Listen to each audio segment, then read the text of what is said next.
Rahayu, ndok, toleh, putu-putuku kabeh. Jangan buru-buru skip, karena yang akan Semar ceritakan malam ini bukan sekadar mitos malam satu suro, melainkan sebuah rahasia yang sejak ratusan tahun hanya dibisikkan dari guru ke murid sebelum agama-agama luar masuk ke Nusantara. Konon, pada malam tertentu dalam penanggalan Jawa, ada saat ketika nasib seseorang bisa berubah tanpa pesugihan, tanpa ritual aneh, tanpa meminta bantuan makhluk apapun. Tapi anehnya, justru sebagian besar orang tidur ketika momen itu datang, lalu kehilangan kesempatan yang hanya muncul sekali dalam setahun. Apa sebenarnya rahasia itu? Dan mengapa para leluhur Jawa kuno sangat menghormati malam tersebut? Tetap bersama Semar, karena jawabannya mungkin akan mengubah cara pandangmu tentang hidup, keberuntungan, dan jalan batin manusia.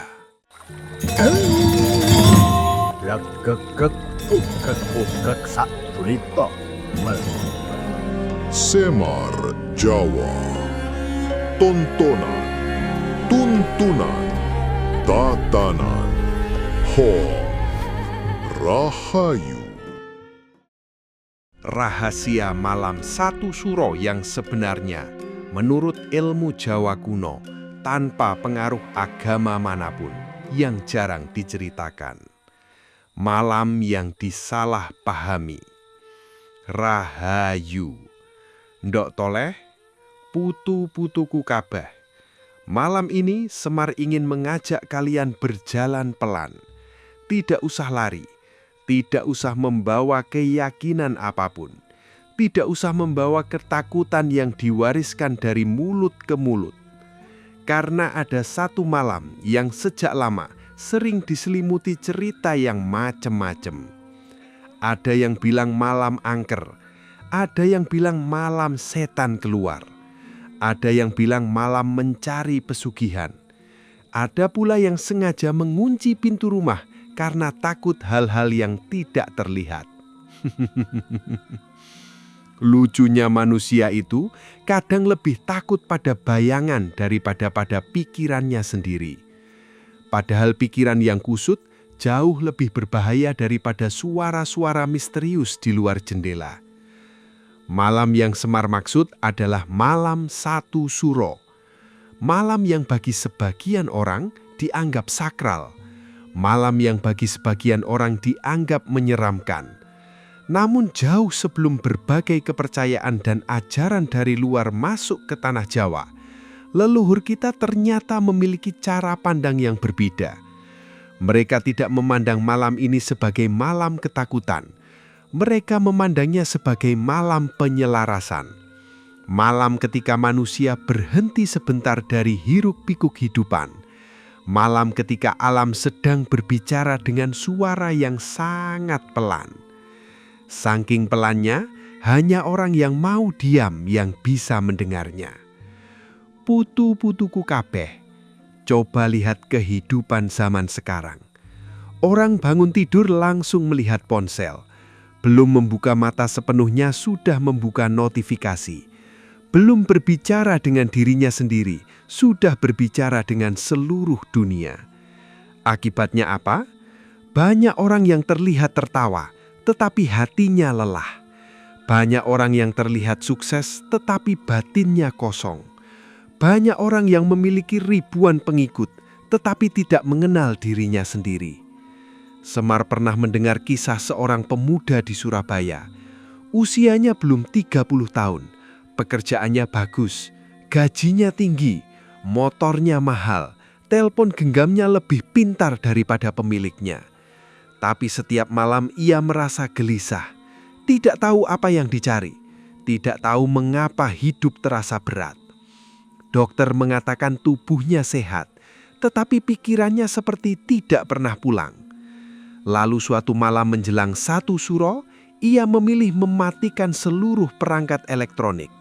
Tidak membuka media sosial, tidak mendengarkan berita, tidak berngobrol. Ia hanya duduk diam, 1 jam, 2 jam, 3 jam. Dan untuk pertama kalinya dalam bertahun-tahun, ia mendengar suara batinnya sendiri.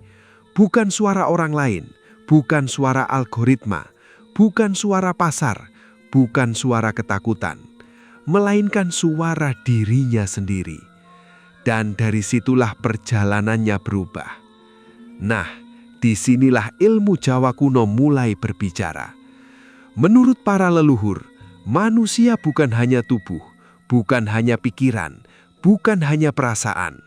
Manusia adalah titik pertemuan antara jagat cilik dan jagat gede, mikrokosmos dan makrokosmos, alam kecil dan alam besar. Ketika keduanya selaras, hidup terasa ringan. Ketika keduanya bertabrakan, manusia merasa kehilangan arah. Malam Satu Suro dipercaya sebagai salah satu titik ketika alam memberikan kesempatan kepada manusia untuk melakukan penyelarasan itu. Bukan karena takut, bukan karena kutukan, tetapi karena kesempatan.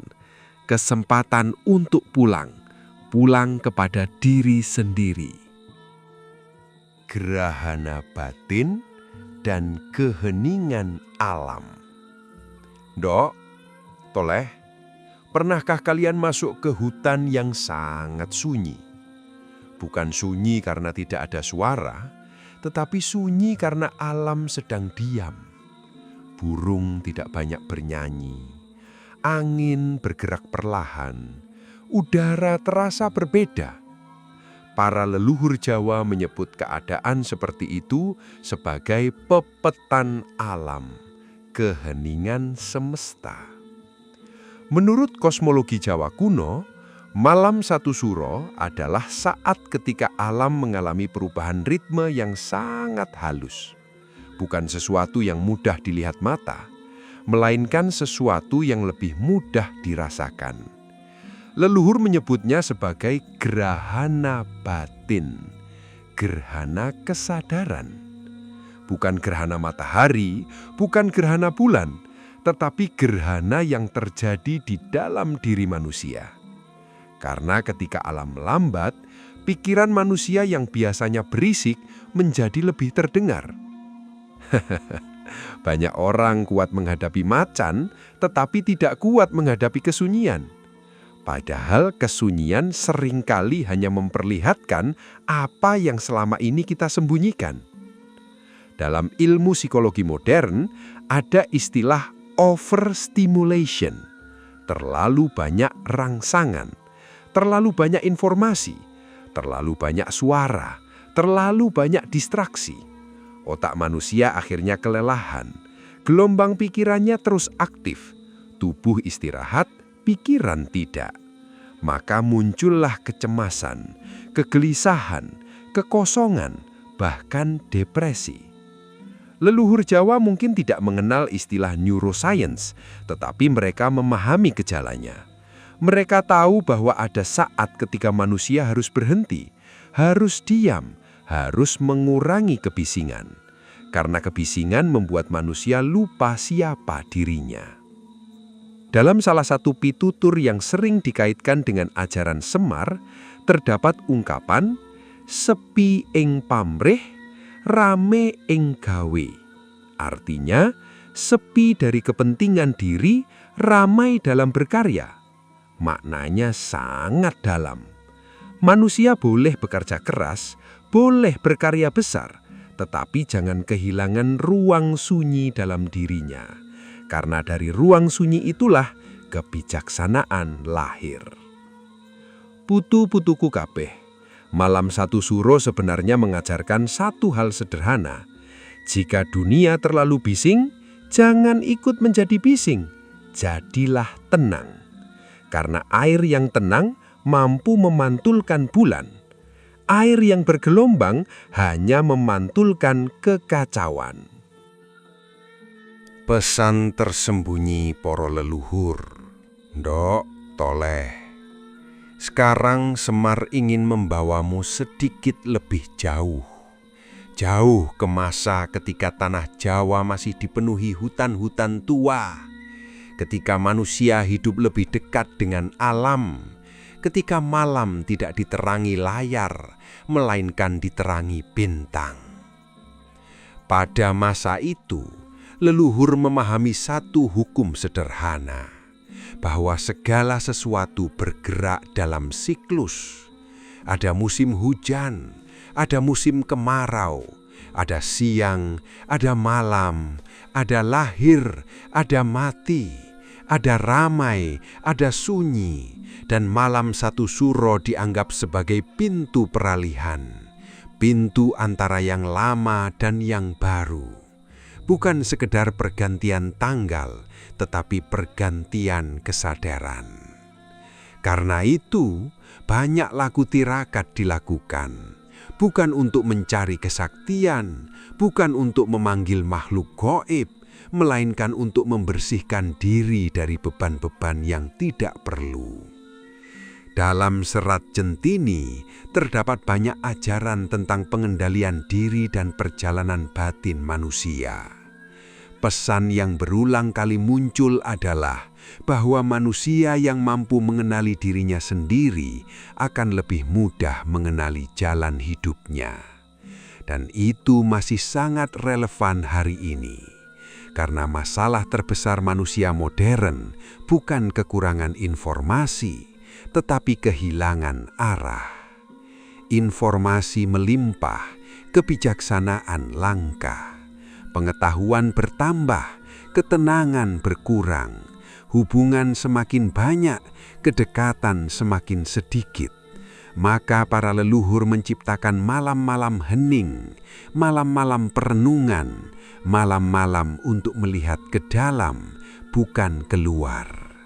Karena jawaban terbesar seringkali tidak berada di gunung, tidak berada di laut, tidak berada di tempat angker, tidak berada di pusaka, melainkan berada di dalam diri manusia sendiri. Dan itulah rahasia pertama malam satu suro yang jarang diceritakan, bahwa malam ini bukan tentang ketakutan, melainkan tentang keberanian. Keberanian untuk duduk bersama diri sendiri, keberanian untuk melihat luka batin, keberanian untuk mengakui kesalahan, keberanian untuk memulai hidup yang lebih selaras. Malam satu suro bukan malam setan berkeliaran, tetapi malam ketika manusia diberi kesempatan melihat bayangan yang selama ini bersembunyi di dalam dirinya. Dan dari situlah perjalanan sejati dimulai. Titik kosmis gerhana batin dan rahasia larangan tidur semalaman menurut ilmu Jawa kuno. Ketika alam semesta menjadi sangat hening, rahayu, ndok toleh, putu-putuku kabeh. Lanjutkan dudukmu yang nyaman, tarik napas perlahan.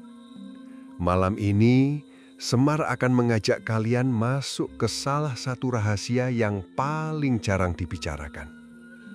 Rahasia yang dahulu hanya disampaikan dari guru kepada murid, dari leluhur kepada anak cucunya. Bukan karena ingin disembunyikan, tetapi karena sulit dipahami jika hati masih terlalu gaduh. Putu-putuku kabeh, leluhur Jawa kuno memiliki pandangan yang menarik tentang malam satu suro. Mereka melihat alam semesta sebagai makhluk hidup yang terus bernapas. Gunung bernapas, laut bernapas, hutan bernapas, bumi bernapas. Bahkan manusia juga bernapas mengikuti irama semesta. Ketika irama itu selaras, hidup terasa ringan. Ketika irama itu tidak selaras, segalanya terasa berat. Dalam kosmologi Jawa kuno, terdapat konsep yang sering disebut sebagai perubahan putaran jagat. Bukan berarti bumi berhenti berputar, bukan pula berarti langit berubah warna, melainkan perubahan ritme energi yang sangat halus. begitu halus hingga hanya bisa dirasakan oleh orang-orang yang terbiasa hidup dekat dengan alam. Para leluhur Jawa menyebut salah satu fase itu sebagai gerhana batin, gerhana kesadaran. Bukan gerhana yang menutupi matahari, tetapi gerhana yang membuat manusia lebih mudah melihat isi dirinya sendiri. Pada malam seperti itu, alam menjadi lebih tenang, seolah semesta sedang menurunkan volumenya. Suara batin yang biasanya tertutup hiruk-pikuk kehidupan menjadi lebih jelas terdengar. Dan disinilah banyak orang modern merasa tidak nyaman, karena saat dunia diam, pikiran mulai berbicara. Selama ini kita sering menyalahkan keadaan, padahal kadang yang membuat kita lelah adalah isi kepala kita sendiri. Saat suasana sunyi, kenangan lama muncul, penyesalan muncul, ketakutan muncul, trauma muncul. Semua yang selama ini ditenggelamkan oleh kesibukan tiba-tiba mengambang ke permukaan. Seperti lumpur di dasar kolam yang terlihat jelas ketika airnya tenang. Dalam ilmu psikologi modern, ada fenomena ketika seseorang yang terus-menerus sibuk justru merasa cemas saat tidak melakukan apa-apa. Bukan karena kesunyian berbahaya, tetapi karena kesunyian membuka ruang bagi bawah sadar untuk berbicara. Dan ternyata, leluhur Jawa sudah memahami hal ini sejak ratusan tahun lalu. Karena itulah, Malam Satu Suro digunakan sebagai malam kontemplasi. Malam untuk mendengarkan diri sendiri, bukan malam untuk menakut-nakuti diri sendiri. Dalam pitutur Jawa terdapat ungkapan, "Sing sopo ngerti marang awake dhewe, bakal ngerti marang uripe." Artinya, siapa yang mengenal dirinya sendiri akan mengenal jalan hidupnya. Maknanya sederhana. Sebelum mencari jawaban keluar, kenali dulu apa yang ada di dalam. Karena banyak masalah hidup sebenarnya berasal dari konflik yang belum selesai di dalam batin. Jadi, kita tidak sering menyalahkan dunia luar untuk semua masalah kita. Kadang adalah batin kita sendiri yang perlu dibersihkan. Mengopo leluhur menjogo Malam Satu Suro dengan laku melek? Ndok, toleh. Sekarang kita masuk ke rahasia berikutnya. Mungkin kalian pernah mendengar nasihat orang tua dahulu. Jangan tidur terlalu awal saat Malam Satu Suro. Ada yang mengatakan nanti ketindihan. Ada yang mengatakan nanti dapat sial. Ada yang mengatakan nanti diganggu makhluk halus. Lalu cerita itu diwariskan turun-temurun. Akhirnya orang takut. Padahal akar ajaran kunonya jauh lebih menarik daripada cerita-cerita menakutkan itu. Menurut kejawen purba, tubuh manusia memiliki beberapa lapisan kesadaran. Ada kesadaran fisik, ada kesadaran emosi, ada kesadaran batin. Saat seseorang tertidur, kesadaran fisiknya beristirahat.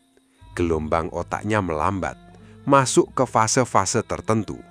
Dalam ilmu modern, dikenal sebagai fase alfa, theta, dan delta. Pada fase tertentu, pikiran menjadi sangat reseptif, mudah menerima kesan, mudah menerima sugesti, mudah dipengaruhi memori bawah sadar. Leluhur Jawa mengamati fenomena ini dengan cara yang berbeda. Mereka menyebut bahwa sukma manusia sedang berada dalam keadaan longgar, bukan keluar dari tubuh seperti cerita film-film, melainkan lebih mudah terhubung dengan lapisan bawah sadar. Karena itulah, sebagian pelaku laku batin memilih tetap terjaga, bukan karena takut, tetapi karena ingin hadir sepenuhnya, ingin sadar penuh, ingin mengamati setiap gerak pikiran, setiap emosi, setiap getaran hati. Mereka menyebutnya manunggaling jiwa, penyatuan kesadaran.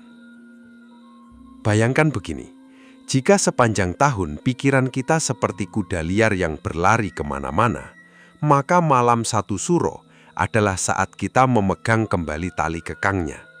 Kita mengajak pikiran duduk, mengajak hati diam, mengajak diri pulang. Semar pernah mendengar kisah nyata seorang pengusaha. Usahanya berkembang pesat, tetapi hidupnya penuh kecemasan. Setiap malam sulit tidur, kepalanya dipenuhi target, dipenuhi utang, dipenuhi persaingan. Hingga suatu saat ia mengikuti laku hening pada malam pergantian tahun Jawa. Tidak ada ritual rumit, tidak ada mantra aneh.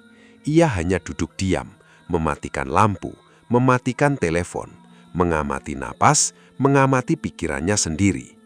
4 jam berlalu, dan untuk pertama kalinya, ia menyadari bahwa sebagian besar ketakutannya ternyata hanya bayangan yang ia ciptakan sendiri, bukan kenyataan. Sejak malam itu, hidupnya perlahan berubah. Masalah tetap ada, tetapi ia tidak lagi diperbudak oleh masalah. Nah, itulah salah satu inti dari laku melek, bukan melawan kantuk, melainkan melatih kesadaran. Antara mitos dan sains batin. Putu-putuku kabeh. Kadang manusia suka memilih cerita yang menyeramkan dibanding cerita yang mencerahkan. Karena cerita menyeramkan lebih cepat menyebar, lebih mudah membuat orang penasaran. Padahal kenyataan seringkali jauh lebih indah. Malam satu suro bukan tentang makhluk yang berkeliaran, tetapi tentang batin yang terbuka. Bukan tentang ancaman gaib, tetapi tentang kesempatan memperbaiki diri. Dalam serat Sobdo Palon, terdapat ajaran yang menekankan pentingnya kesadaran manusia terhadap keseimbangan alam dan dirinya sendiri. Karena manusia yang tidak mengenali dirinya akan mudah terseret oleh ketakutan.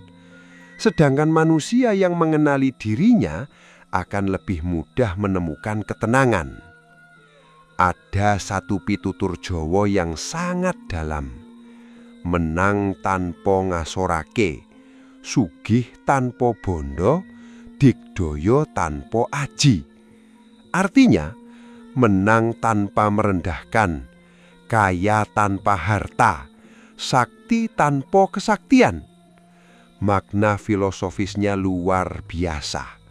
Bahwa kekuatan sejati bukan berasal dari benda, bukan dari pusaka, bukan dari kekayaan, tetapi dari kemampuan mengendalikan diri. Dan malam satu suro adalah salah satu momentum untuk melatih itu. Karena pada akhirnya, musuh terbesar manusia bukan makhluk gaib, bukan energi negatif, bukan nasib buruk, melainkan pikirannya sendiri yang tidak terkelola. Psikologi modern menyebutnya overthinking. Leluhur Jawa menyebutnya keblinger. Keduanya berbicara tentang hal yang sama. Ketika pikiran terlalu liar, hidup kehilangan arah. Maka malam hening menjadi obatnya. Malam diam menjadi gurunya. Malam sunyi menjadi cerminnya. Dan itulah rahasia kedua malam satu suro yang jarang diceritakan. Bahwa laku terjaga semalaman bukan ritual mistis untuk menghindari sial, melainkan latihan kesadaran agar manusia tidak tertidur di dalam kehidupannya sendiri.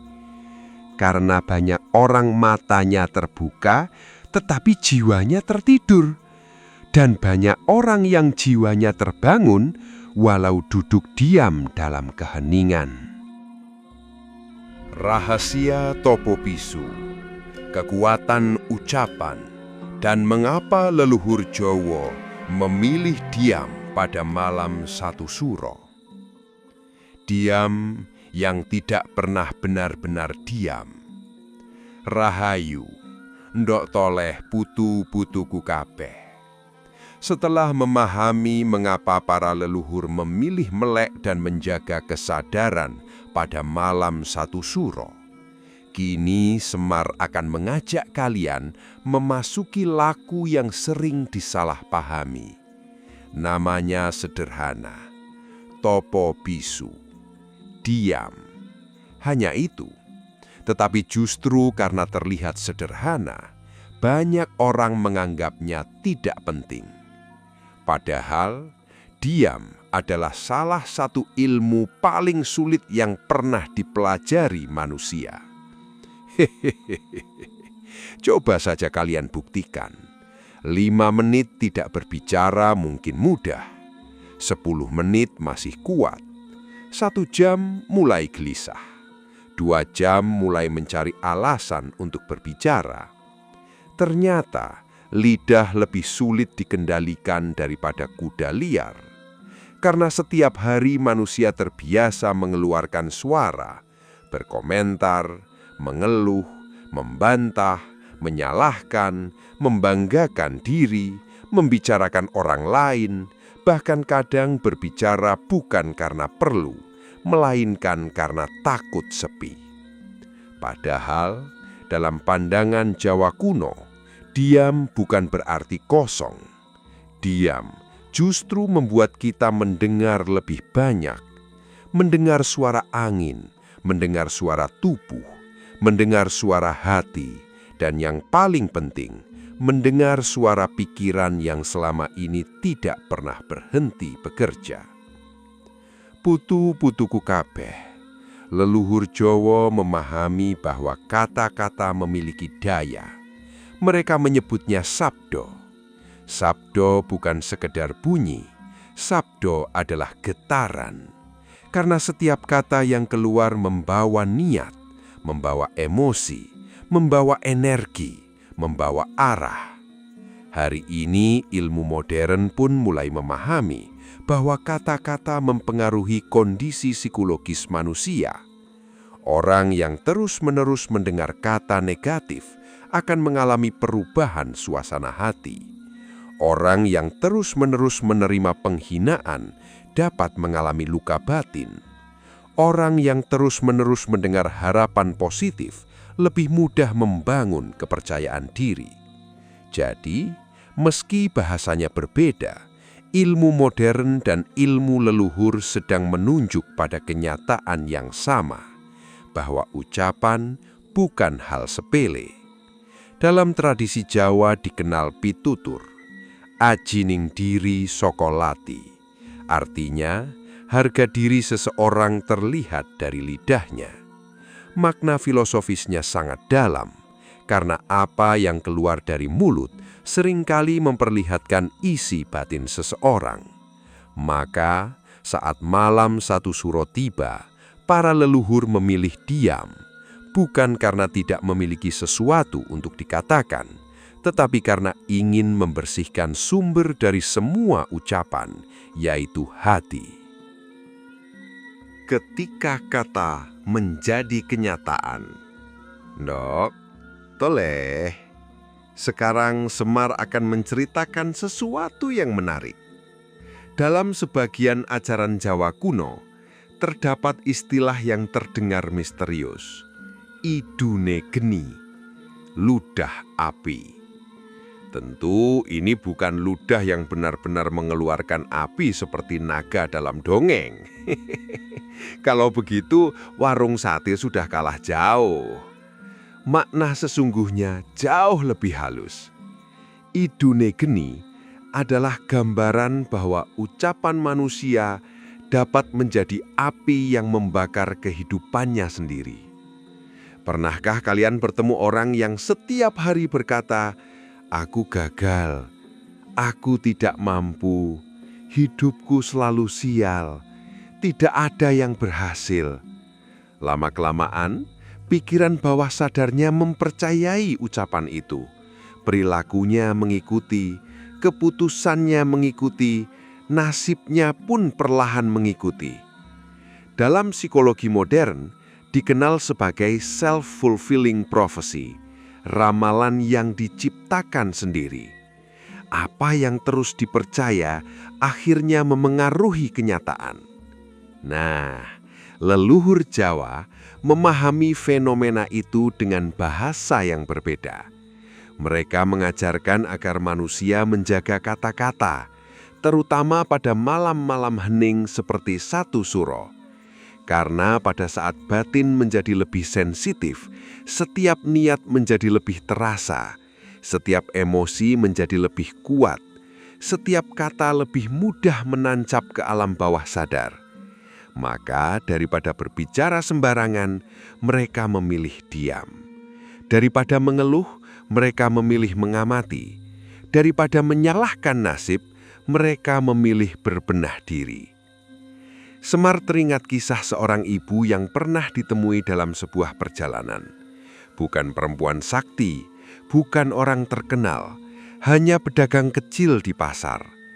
Bertahun-tahun hidupnya susah, tetapi ia memiliki satu kebiasaan aneh. Setiap pagi, ia selalu mengucapkan, "Hari ini aku menerima rezeki yang cukup. Hari ini aku bekerja dengan hati tenang. Hari ini aku tidak menyakiti siapapun." Kalimat sederhana, namun diulang terus-menerus. Dan yang berubah bukan langit, bukan bumi, melainkan dirinya sendiri. Ia menjadi lebih optimis, lebih tenang, lebih fokus. Pelanggan menjadi nyaman, usaha berkembang, kehidupan perlahan membaik. Disitulah Semar melihat, kadang keajaiban bukan terjadi karena dunia berubah, tetapi karena cara kita berbicara kepada diri sendiri berubah.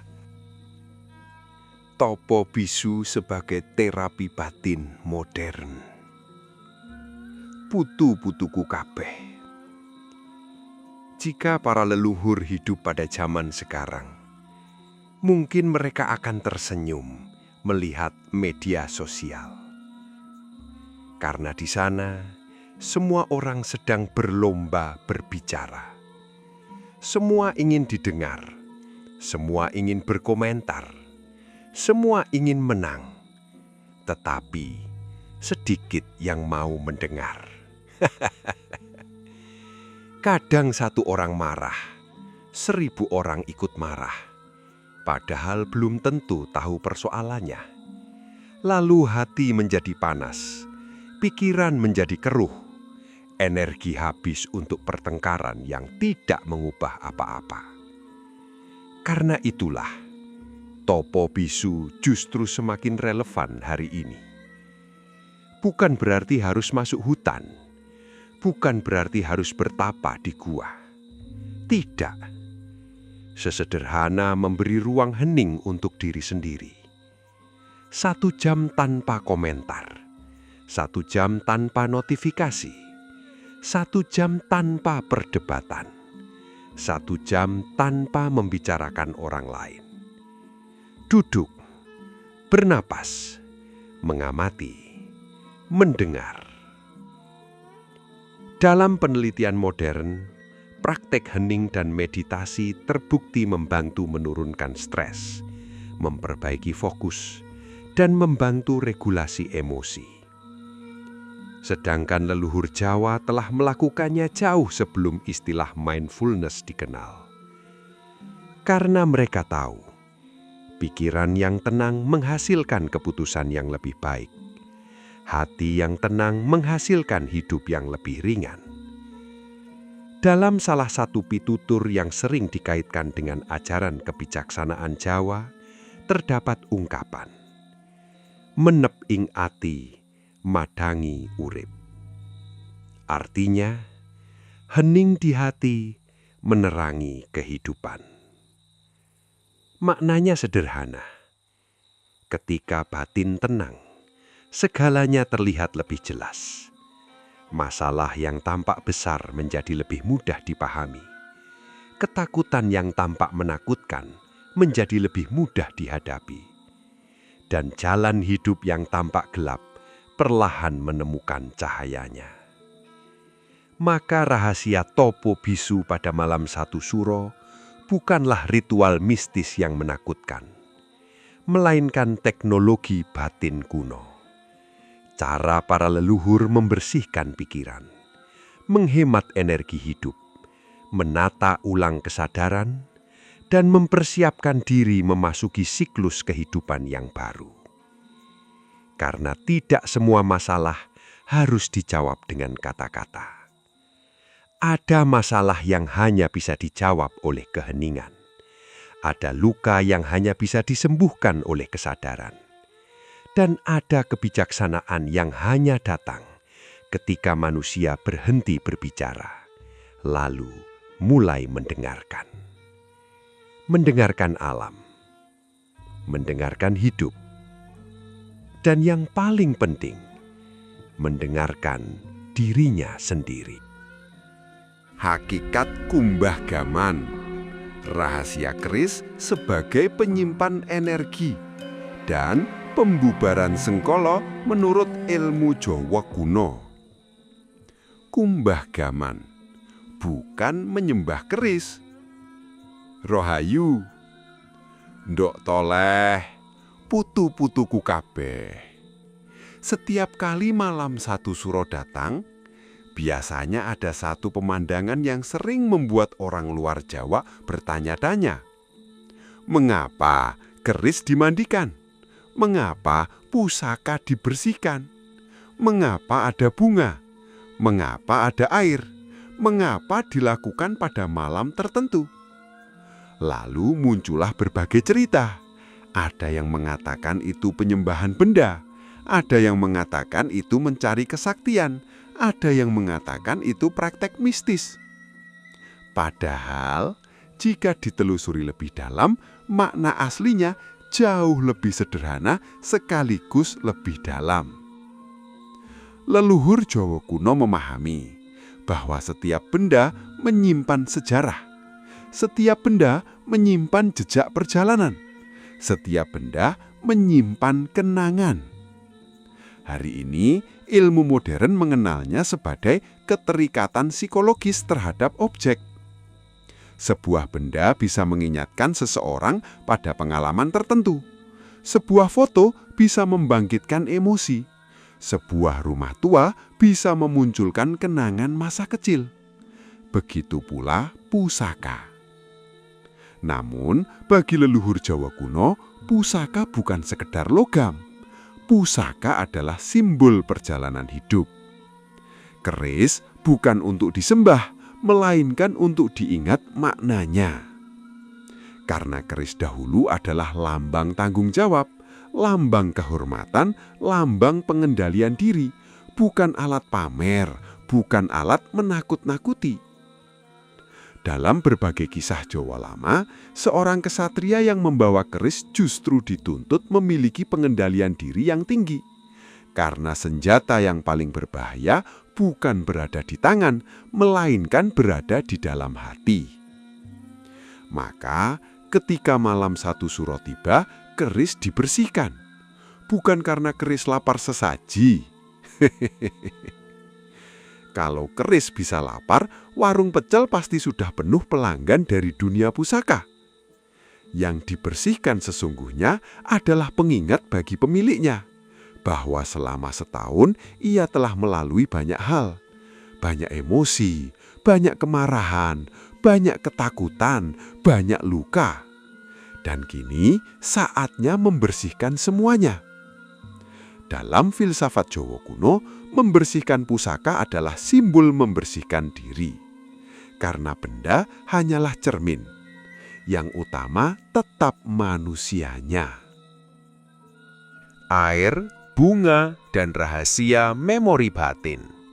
Dok, toleh, pernahkah kalian mencium aroma bunga melati, lalu tiba-tiba teringat seseorang, atau teringat masa kecil, atau teringat rumah nenek? Itulah cara kerja memori manusia. Aroma memiliki hubungan yang sangat kuat dengan emosi dan ingatan.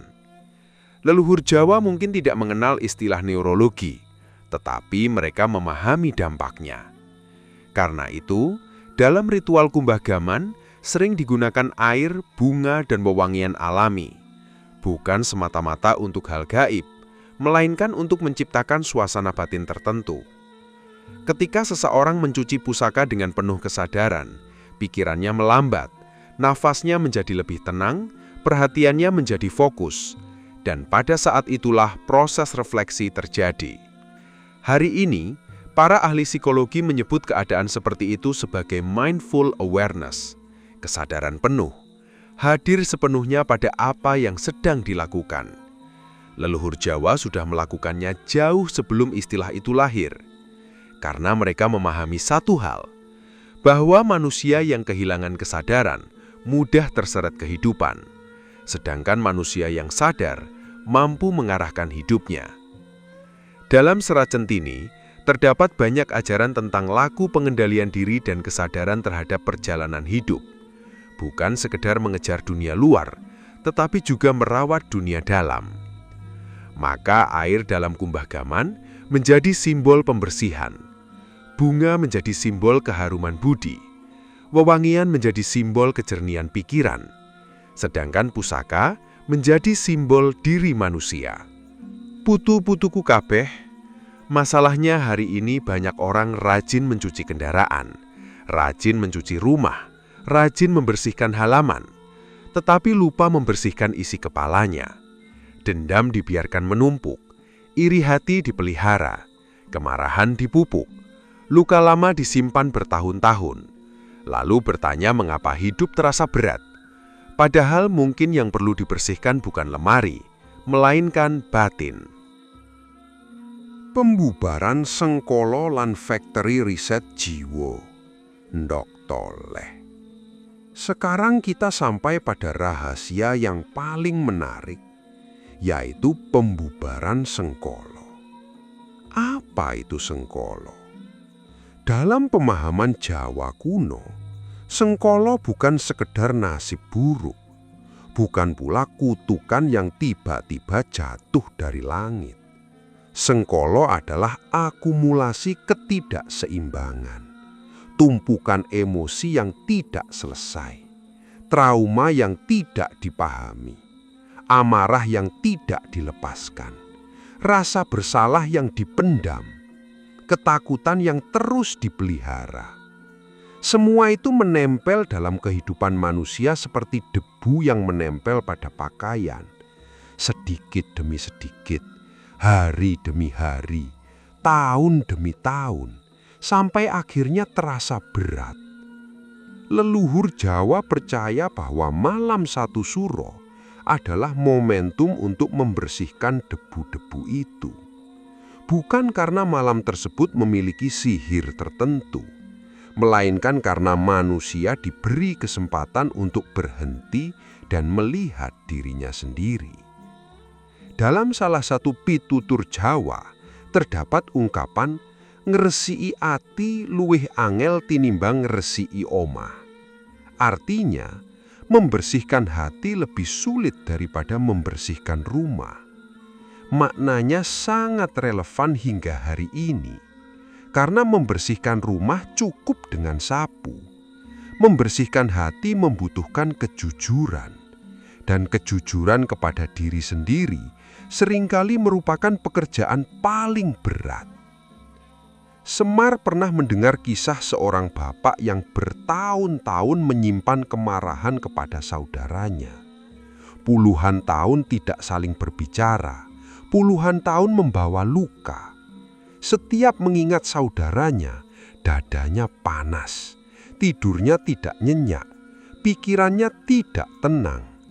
Lalu pada suatu malam satu suro, ia duduk sendirian dalam keheningan, mengingat seluruh perjalanan hidupnya, mengingat bahwa umur manusia tidak selamanya panjang, mengingat bahwa kemarahan ternyata lebih menyiksa dirinya sendiri daripada orang yang ia benci. Malam itu ia menangis untuk pertama kalinya setelah bertahun-tahun. Beberapa hari kemudian ia mendatangi saudaranya. Mereka berpelukan, bukan karena masalahnya hilang, tetapi karena beban di dalam dirinya dilepaskan. Nah, itulah pembubaran Sengkala yang sesungguhnya. Bukan pertarungan melawan makhluk gaib, melainkan keberanian melepaskan beban yang selama ini kita bawa sendiri. Karena seringkali penjara terbesar manusia bukan berada di luar dirinya, melainkan berada di dalam pikirannya. Dan malam 1 Suro mengajarkan satu hal yang sangat indah, bahwa setiap manusia berhak memulai kembali, berhak membersihkan dirinya, berhak menyelaraskan kembali langkah hidupnya. Seperti bumi yang terus berputar, seperti sungai yang terus mengalir, seperti angin yang terus bergerak, manusia pun diberi kesempatan untuk memperbaharui dirinya, untuk melakukan factory reset pada batinnya, untuk kembali menjadi dirinya yang lebih jernih. Rahayu. Puncak rahasia malam 1 Suro, penyelarasan jagat cilik dan jagat gede, serta doa batin leluhur Jawa. Rahasia terakhir yang sering terlewatkan. Rahayu, ndok toleh putu-putuku kabeh. Sampailah kita di ujung perjalanan malam ini. Dari gerhana batin, laku melek, topo bisu, kumbah gaman, hingga pembubaran Sengkolo. Mungkin ada yang bertanya dalam hati, lalu apa sebenarnya inti dari malam 1 Suro? Apakah tentang pusaka? Bukan. Apakah tentang ritual? Bukan. Apakah tentang hal-hal gaib? Juga bukan. Rahasia terbesar malam 1 Suro justru sangat sederhana, yaitu mengingat kembali siapa diri kita sebenarnya.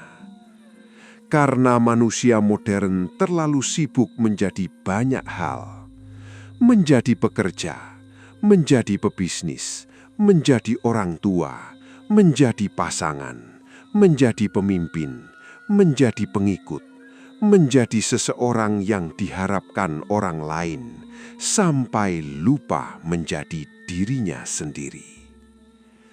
Dalam ajaran Jawa kuno, dikenal konsep jagat cilik dan jagat gede. Jagat cilik adalah dunia di dalam diri manusia, pikiran, perasaan, kesadaran, hati.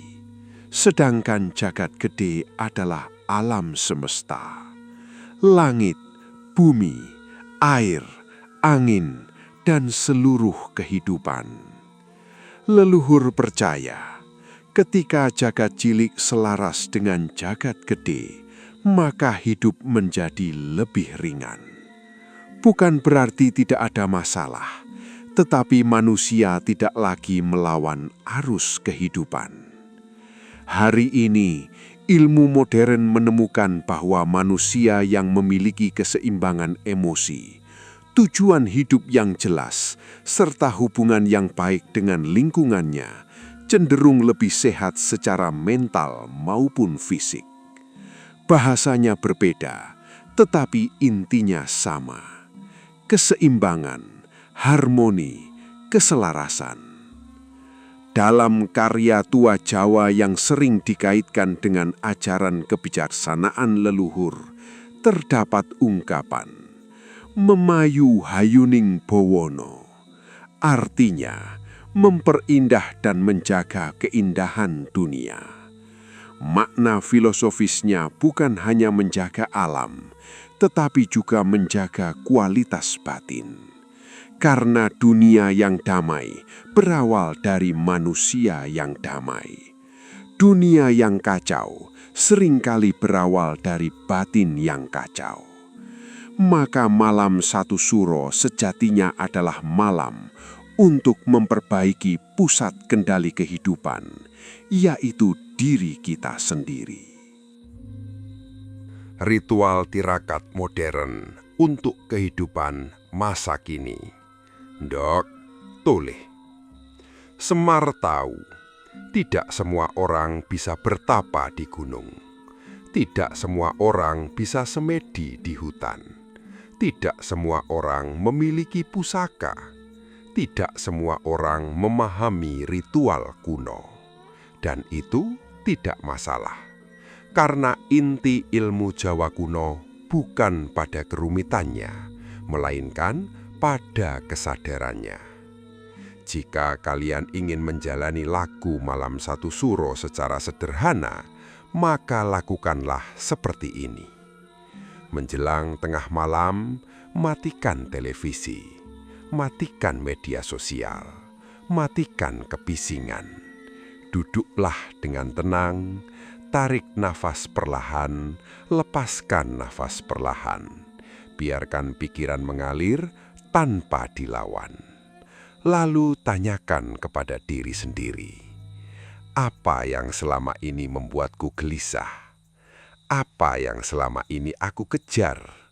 Apa yang selama ini aku takutkan? Apa yang harus aku lepaskan? Apa yang harus aku perbaiki? Apa yang harus aku syukuri? Jangan buru-buru menjawab. Biarkan hati berbicara. Karena seringkali hati mengetahui jawaban jauh sebelum pikiran menemukannya. Kemudian, tuliskan kesalahan yang ingin diperbaiki, kebiasaan yang ingin dihentikan, kebaikan yang ingin diperbesar, mimpi yang ingin diwujudkan. Lalu, duduklah beberapa saat dalam keheningan.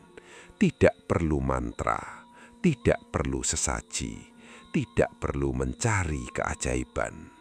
Karena keajaiban terbesar adalah ketika manusia mampu melihat dirinya dengan jujur. Dalam psikologi modern, kegiatan seperti ini membantu proses refleksi diri, pengelolaan emosi, serta penguatan memori positif.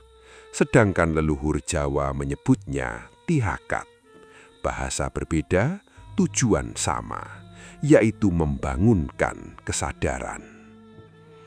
Dalam pitutur yang sering dinisbatkan pada kebijaksanaan Jawa, terdapat kalimat "Sopo sing bisa ngalahke awake dhewe bakal menang marang uripe".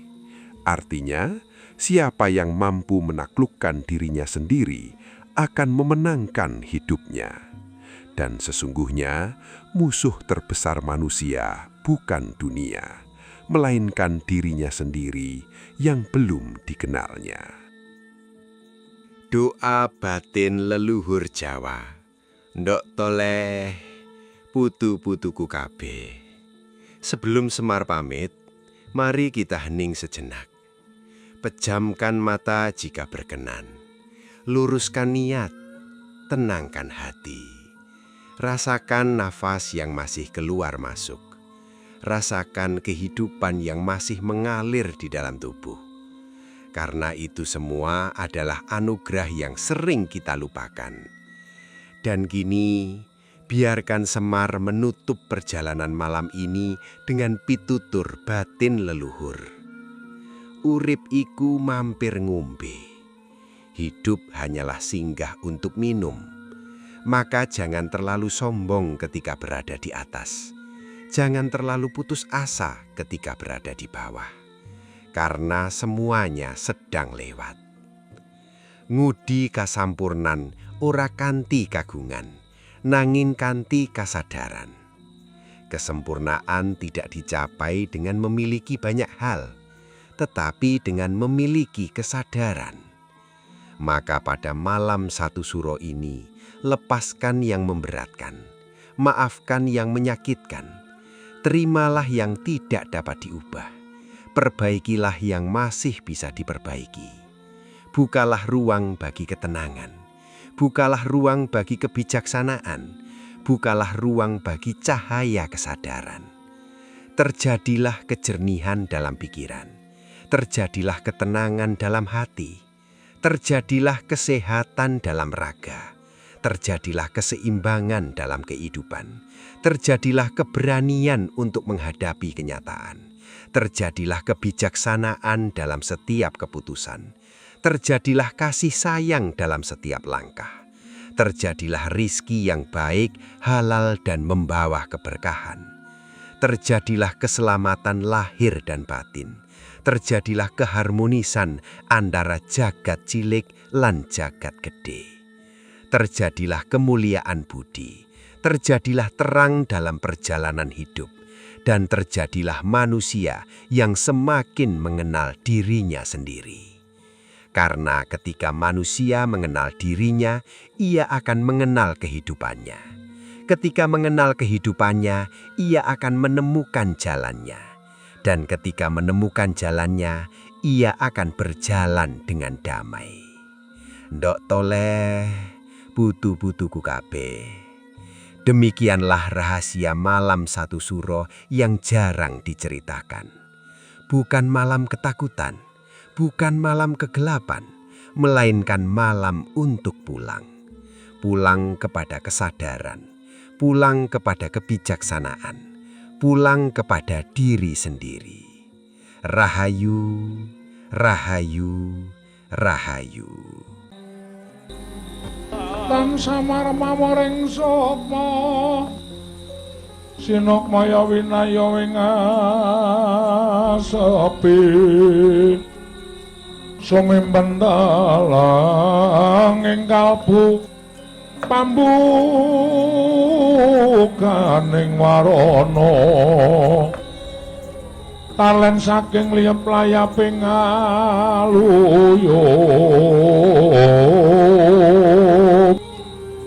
pindha pesating sumpena sumusuping rasa jati. Oh